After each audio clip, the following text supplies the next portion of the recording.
Before we start this video, make sure you guys hit that subscribe button down there, and yeah, just enjoy this video. Alright guys, today is a very sad day at the house. As you guys know by the title, I'm probably going to be selling this today. I have a potential buyer who is willing to pay the price that I want for it. I'll probably tell you guys the reason probably later.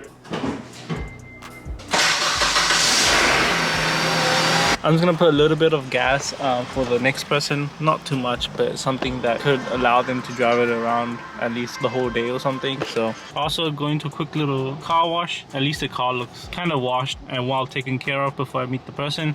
I'm still sad. Okay, this is probably one of my last drives in this car. I don't want to sell it, but I have bigger plans for the future, and I do want to tell you guys, because I'll probably explain it later in this video.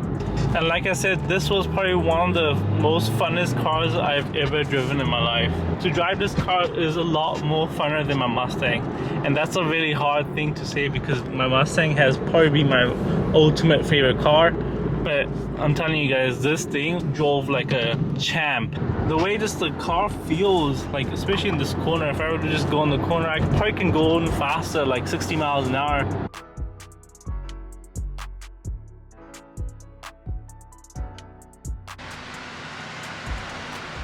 Alright guys, I know.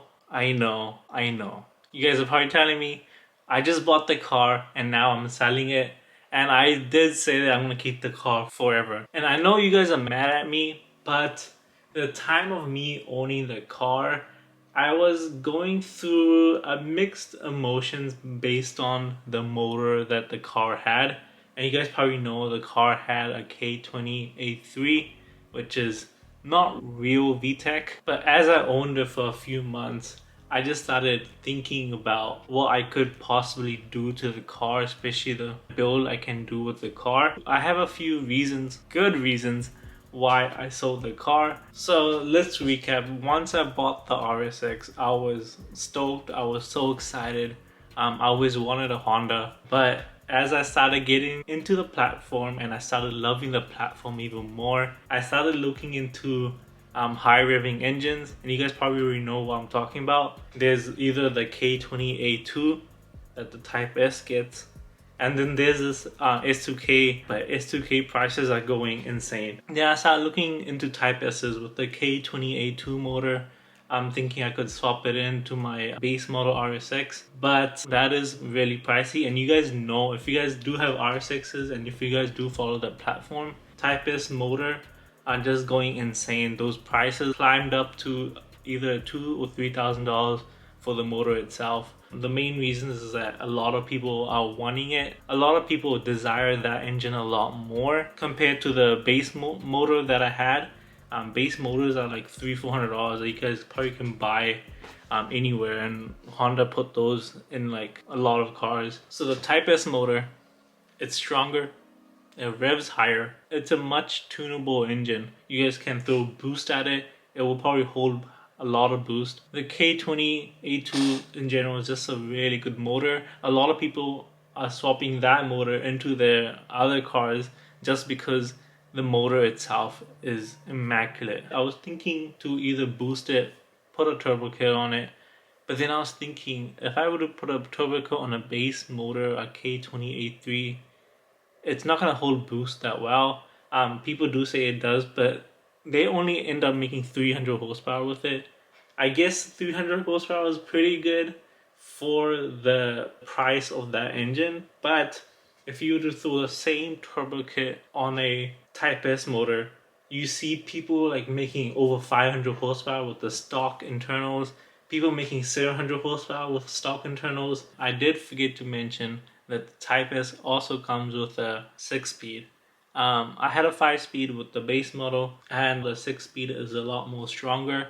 It can hold more boost. So if I were to boost the base motor, I would have to upgrade my trans as well, and that would have cost us so much money. I was gonna put too much money into the base model RSX, where I could have used the same amount, bought a Type-S, did the build on the Type-S, and on top of that, when you start thinking about prices going higher, you start thinking of them as more as assets, even though I don't recommend thinking of cars as assets, because obviously one day it's going to be high in value, the next day it could drop, who knows.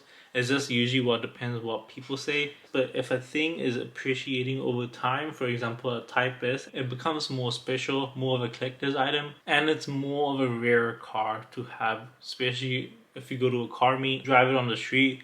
You won't have that many cars just like yours. And that's coming from a guy who has a Mustang, who barely see Mustangs like at least 10 times a day. I know you guys don't want to miss out any content in the future, especially if I buy a new Rsx Type-S. Yes, that car will be coming pretty soon, but I just have to find the right spec. Most of them are kind of abused. I'm looking for more of something that's aged well, somebody who has taken care of their car. I just don't want to run into any problems like I had in this RSX, where I had to replace so many stuff. I had check engine lights coming up. It was kind of annoying and takes the fun out of it, especially if you're doing maintenance over performance parts.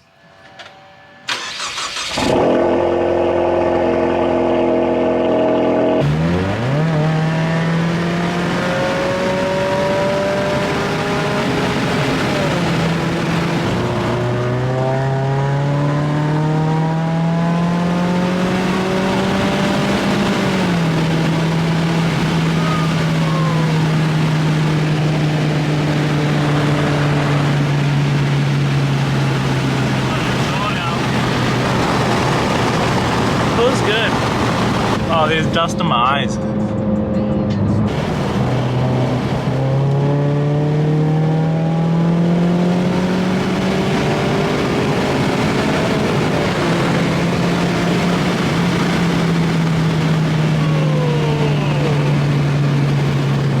Look, the little 60 to 120.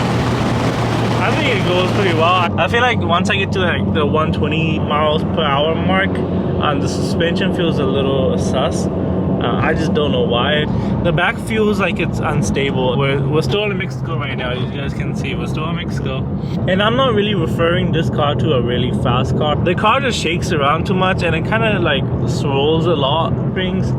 I forgot the name of them, but they're probably not the best. Like, they squeak a lot. They don't feel that good quality for some reason. And I put the springs about 3 years ago, which is a very long time, back when I used to daily drive this car. And I've driven this car everywhere. I used to drive it to my work. I think I put at least 30,000 plus miles on the springs itself. So I just think those are just worn off. I just need to spend a bit more money and just buy really good coilovers that this car deserves. So